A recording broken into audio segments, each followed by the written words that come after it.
তোমার জীবনের সবচেয়ে বড় শক্তি কি ছিল? আমি জানি না অন্য কে কি বলবে। আমি নিশ্চিত করে তোমাদের বলতে পারি, আমি যে কোনো জায়গায় বলবো, যে কোনো পরিস্থিতিতে বলবো, আমার জীবনের সবচেয়ে বড় শক্তি ছিল আমার মায়ের দোয়া। তোমাদের কাছে আজকে এটা ইমোশনাল কথা মনে হতে পারে, কিন্তু জীবনে যখন আমার জায়গায় আসবে অথবা আমাদের জায়গায় আসবে, তখন দেখবে ওটা কি শক্তি। আমি দুটো গল্প বলবো আজকে এখানে, একটি আমার মায়ের গল্প আর একটি অন্য একটি মায়ের গল্প। আমার মার কোনো কিছু হলে আমি বলতাম, পায়ের নিচে শুয়ে বলতাম, আমার গায়ের উপর একটা পা রাখো তো, আর আমাকে একটা ফু দাও। তো আমার জীবন এখনো ফুয়ের মধ্যেই চলছে।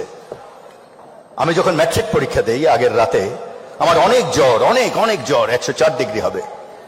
তা আমি সকালবেলা উঠে বললাম, মা আমি তো আর পরীক্ষা দিতে পারবো না। আমার মা আর 10টা মায়ের মতো খুব শিক্ষিত নন।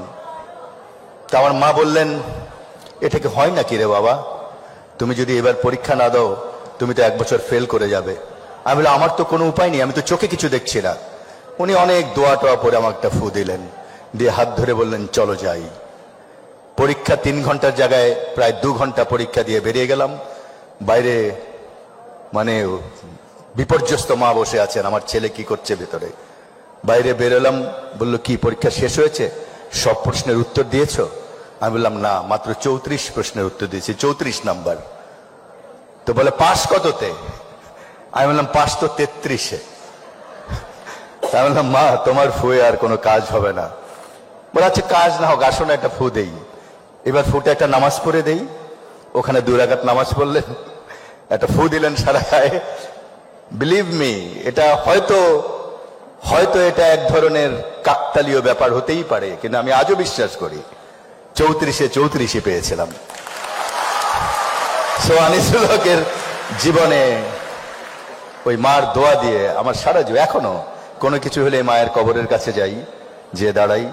এই কি বলে, এই মেয়রের পদে আমি দাঁড়াবো না ঠিক করছিলাম, যে না, আমার দ্বারা তো খুব কঠিন একটি কাজ, আর আমি মানসিকভাবে তৈরি নই। তো আমার বাবার বয়স 95। বাবাকে যে বললাম, বাবা কি করব, মাননীয় প্রধানমন্ত্রী চান যে আমি মেয়র হই, একটি বড় উপহার একজন প্রধানমন্ত্রীর কাছ থেকে, কি করি আমি? বলে, তোমার মায়ের কাছে যাও। তো আমি বলি, মা তো কবরে। বলে, ওইখান থেকে ফু দিবে, ঘুরে আসো। তো বুঝলাম বুড়া বোধহয় আগের দিন রাত্রে বুড়িকে স্বপ্ন দেখছে। আরেকটি মায়ের গল্প বলি। এই মায়ের গল্প তোমরা অনেক পড়েছ, শুধু মাই পারে এটা করতে। 71 সাল 15ই আগস্ট একটি ছেলে রমনা থানায় আটকে গেছে। মাকে খবর পাঠানো হয়েছে যে ছেলেকে অ্যারেস্ট করা হয়েছে, কারণ সে মুক্তিযুদ্ধের কাজ করতে চায়। বাকের নাম ছেলেটির। ছুটে গেছে মা। সন্ধ্যার সময় জড়িয়ে ধরতে পারে না, কারণ মাঝখান তো জেলের দেয়াল, জেলের রড সমস্ত থানার মধ্যে। ছেলেটা কাঁদতে কাঁদতে বলল, মা 3 দিন থেকে এখানে আছি, ভাত খেতে দেয়নি। মা আর কোনো কথা না বলে ছুটে গেছে। 3 ঘন্টা পরে এসছে ভাত নিয়ে, ছেলে নেই। সে ছেলেকে আর পাওয়া যায়নি। মা মারা গেছে 15 বছর পর, 85-র সেই একই দিনে।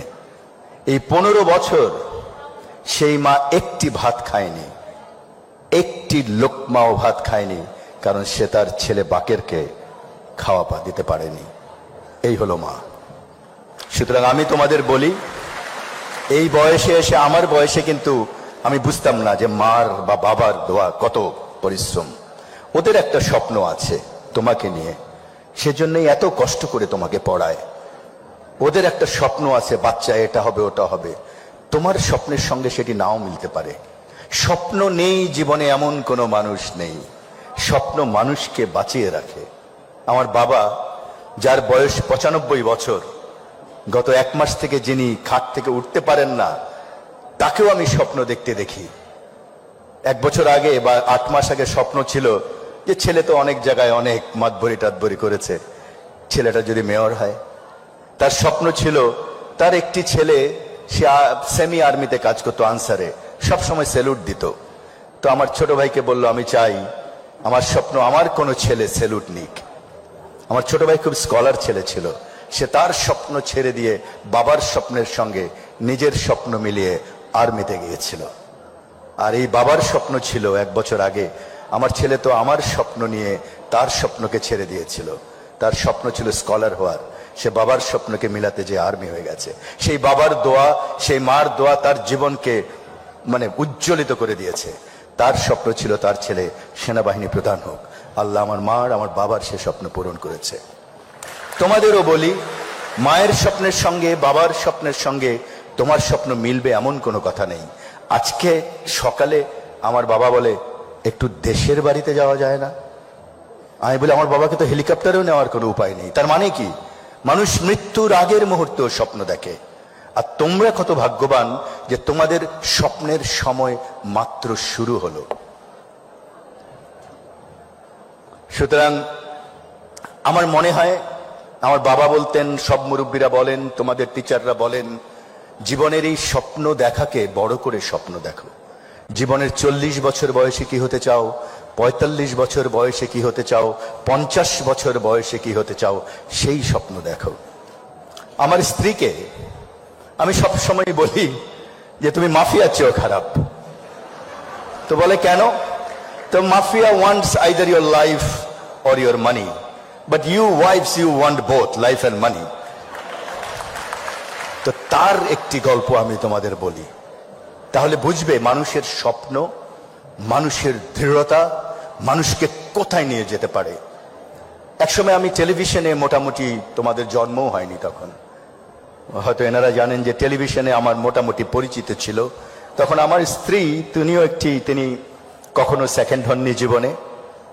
তিনি ফজলে লোহানী, আপনারা চেনেন স্যার, ভালো ডিবেটার ছিলেন। 4 বছরের ইন্টারমিডিয়েটে ফার্স্ট হওয়ার পরে সেই সময়টিতে জেনারেল এরশাদ ক্ষমতায় আসলেন।